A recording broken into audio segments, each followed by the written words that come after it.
अस्सलाम वालेकुम। आज का हमारा चैप्टर है पेक्टोरल रीजन और टॉपिक से स्टार्ट कर रहे हैं हम कंटेंट ऑफ सुपरफिशियल फेशिया से। क्यूटेनियस नर्व आ जाती है कंटेंट में। Cutaneous vessel, प्लेटिज्मा and breast. Cutaneous nerve कौन कौन क्यूटेनियस नर्व जो है ना सर्वाइकल प्लेक्सस से अराइज होती हैं और कौन कौन सी होती हैं? Medial, intermediate, lateral, supraclavicular nerve. नाम से ज़ाहिर है सुप्राक्लेविकुलर, तो उसी रीजन को सप्लाई कर रही हैं। Supply skin over upper half of deltoid. Second to sixth intercostal nerve होती हैं, जो कि इंटरकॉस्टल मतलब रिब्स वाले रीजन को सप्लाई कर रही हैं, skin below level of second rib. उसके बाद आ जाती है क्यूटेनियस वेजल। क्यूटेनियस वेजल जो इंपॉर्टेंट है उनमें सेकंड, थर्ड, फोर्थ इनलार्ज होती है फीमेल में ब्रेस्ट की वजह से। प्लेटिज्मा, प्लेटिज्मा एक मस्कुलर थिन शीट होती है जो कि प्रोटेक्शन प्रोवाइड कर रही होती है। Thin broad sheet of subcutaneous muscle, ठीक है, arise from deep fascia, run upward, medially cross clavicular and base of mandible में जाके इंसर्ट हो जाते हैं ये प्लेटिज्मा। अब इसके दो एमसीक्यू ये हैं कि फेशियल नर्व एक तो सप्लाई कर रही है, इससे पूछा जाता है, मोस्टली पूछा होता है। और एक है एक्स्ट्रा जगुलर वेन को प्रोटेक्शन प्रोवाइड करती है एक्सटर्नल प्रेशर से बचने के लिए।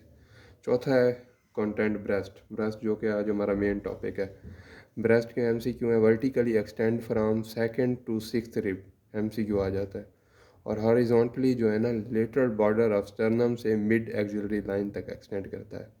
ब्रेस्ट के कंपोनेंट कौन कौन से हैं? Skin, parenchyma and stroma. Skin में कौन से दो पार्ट होते हैं? Nipple and areola.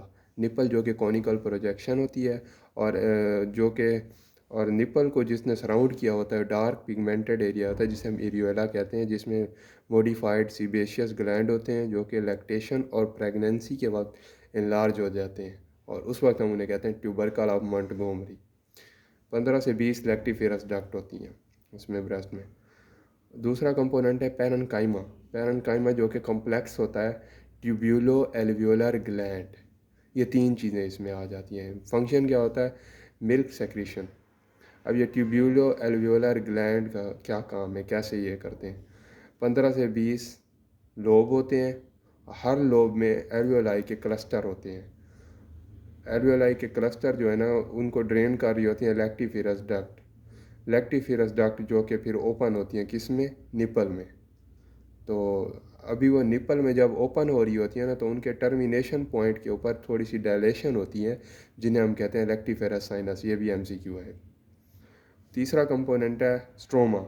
स्ट्रोमा एक स्पोर्टिंग कंपोनेंट है जो कि प्रोटेक्शन या कवरिंग प्रोवाइड करता है। उसमें स्पोर्टिंग फ्रेमवर्क ऑफ ग्लैंड होता है, ठीक है, और ये पार्टी फिब्रस और पार्टली फैटी होता है। फिब्रस कंपोनेंट में सेप्टा आ जाता है जिसे हम सस्पेंसरी लिगामेंट ऑफ कूपर भी कहते हैं। इसका काम क्या होता है? ये स्किन और ग्लैंड को डीप फेशिया से जोड़े रखता है। और जो फैटी जो है कंपोनेंट स्ट्रोमा का, वो मेन बल्क बना रहा होता है पूरे ब्रेस्ट का, सिवाय निपल और एरियोला को छोड़ के बाकी सारे ब्रेस्ट का जो बल्क है ये फैटी कंपोनेंट ऑफ स्ट्रोमा बना रहा होता है। ब्लड सप्लाई में आर्टीरियल और वेनस सप्लाई। आर्टीरियल में internal thoracic artery, lateral superior lateral superior acromiothoracic, axillary artery, posterior intercostal artery, ये आ जाती हैं। और वेनस सप्लाई में सुपरफिशियल और डीप आ जाती हैं वेन। सुपरफिशियल वेन में internal thoracic vein lower part of neck को सप्लाई करती हैं, और एक्सिलरी और पोस्टीरियर इंटरकॉस्टल वेन जो कि डीप की ब्रांचेज होती हैं।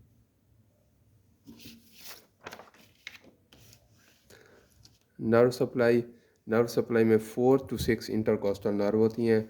और एक एमसीक्यू है कि मिल्क सेक्रेशन जो है ना नर्व कंट्रोल कर रही होती है? नहीं, नर्व नहीं कंट्रोल कर रही होती, वो प्रोलैक्टिन कंट्रोल कर रहा होता है। मेन यूक्यू है इस चैप्टर का lymphatic drainage. Lymphatic drainage 4 compartment होते हैं ब्रेस्ट के: upper lateral, upper medial, lower lateral, lower medial. Upper lateral mostly और थोड़ा सा पार्ट लोअर लेटरल का, ये दोनों ड्रेन होते हैं किस में? एक्सिलरी लिम्फ नोड में। एक्सिलरी लिम्फ नोड फिर फर्दर क्लेविकुलर लिम्फ नोड में ड्रेन होता है, वो फिर सब क्लेविकुलर लिम्फेटिक ट्रंक में, वो फिर जगुलर लिम्फेटिक ट्रंक में, और एट द एंड थैलेसिक डक्ट में वो ड्रेन होते हैं।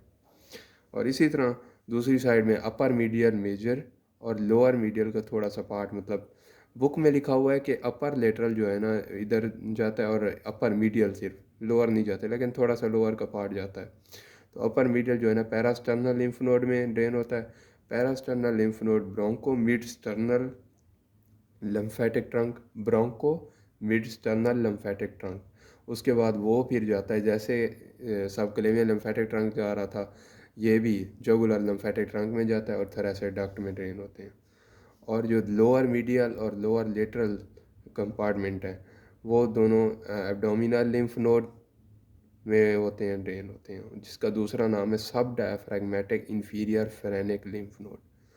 अब वो पूछता है कि कितना परसेंटेज मोस्टली जो है ना ब्रेस्ट का वो जाता है, तो 75% जो है ना एक्सिलरी लिम्फ नोड में जाता है। ऑक्सिलरी लिम्फ नोड के फर्दर पार्ट होते हैं एंटीरियर, पोस्टीरियर, सेंट्रल, एपिकल और लेटरल। तो एंटीरियर पार्ट ज़्यादा हिस्सा ले जाता है 75% में से, तो मोस्टली कह सकते हैं एक्सिलरी लिम्फ नोड का एंटीरियर पार्ट जो है ना मोस्टली वो करता है, ड्रेन करता है। 20% पैरास्टर्नल लिम्फ नोड और 5% जो है ना abdominal lymph node. Important question है इसलिए मैं रिवाइज करा देता हूँ। इसमें अपर लेटरल कंपार्टमेंट और थोड़ा सा लोअर लेटरल कंपार्टमेंट जो है ना मिल के ड्रेन हो रहते हैं एक्सिलरी लिम्फ नोड में। Axillary lymph node further clavicular lymph node में जा रहा होता है और clavicular lymph node subclavian lymphatic trunk में। अपर मीडियल और लोअर मीडियल का थोड़ा सा पार्ट पैरास्टर्नल लिम्फ नोड में ड्रेन होते हैं, जो कि broncho mid sternal lymphatic trunk में ड्रेन हो रहे हैं। दोनों मिल के फिर जाते हैं जुगुलर लिम्फेटिक ट्रंक में और फिर थोरेसिक डक्ट में। तो 20% ये ड्रेन कर रहे होते हैं और 5% जो है ना लोअर वाले एब्डोमिनल लिम्फ नोड। उसके बाद आ जाता है सप्लाई, मतलब स्किन को कौन से लिम्फ नोड सप्लाई करते हैं और निपल और एरोला को कौन से सप्लाई करते हैं। स्किन को सप्लाई करते हैं ipsilateral axillary lymph node, inferior deep clavicular lymph node, inferior clavicular lymph node and parasternal lymph node। Nipple और एरोला को जो है ना सप्लाई करते हैं सब एरोलर प्लेक्सेस ऑफ सेपी। ये भी एमसीक्यू है। उसके बाद क्लिनिकल है कुछ, उसमें आ जाता है कि ब्रेस्ट को हम रेडली इंसियन देते हैं, क्यों? क्योंकि लैक्टिफिरस डक्ट को कट ना लग जाए इस वजह से। उसके बाद प्यूडी ऑरेंज अपेयरेंस, ये भी इम्पोर्टेंट क्लिनिकल है।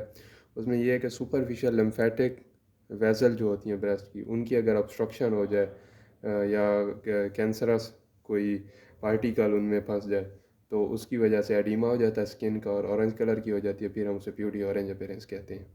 फिर कम्युनिकेशन ऑफ कैंसर, तो ये पेल्विस में, लीवर में कैसे फैलता है ये भी देख लीजिएगा, वो दिए हुए हैं क्लिनिकल में। उसमें मसल कौन से हैं ब्रेस्ट के, मसल है पेक्ट मेजर, पेक्ट माइनर एंड सब क्लेवियस। और क्लिनिकल में ये भी है कि अगर सस्पेंसरी लिगामेंट की इनफिल्ट्रेशन हो जाए तो क्या होगा, ब्रेस्ट फिक्स हो जाता है और रिट्रैक्शन या पकड़िंग ऑफ स्किन होती है। हाँ, अगर लैक्टिफिरस डक्ट की इनफिल्ट्रेशन हो जाए तो क्या होगा, रिट्रैक्शन ऑफ लिपर होती है, रिट्रैक्शन ऑफ स्किन होती है किससे, सस्पेंसरी लिगामेंट की इनफिल्ट्रेशन से, और रिट्रैक्शन ऑफ निपल होती है लैक्टिफिरस डक्ट की ऑब्स्ट्रक्शन की वजह से।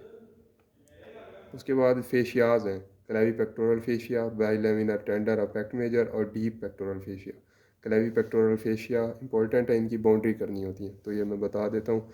अपर पार्ट जो है ना क्लेवी पेक्टोरल फेशिया का, ये अटैच होता है क्लेविकल से।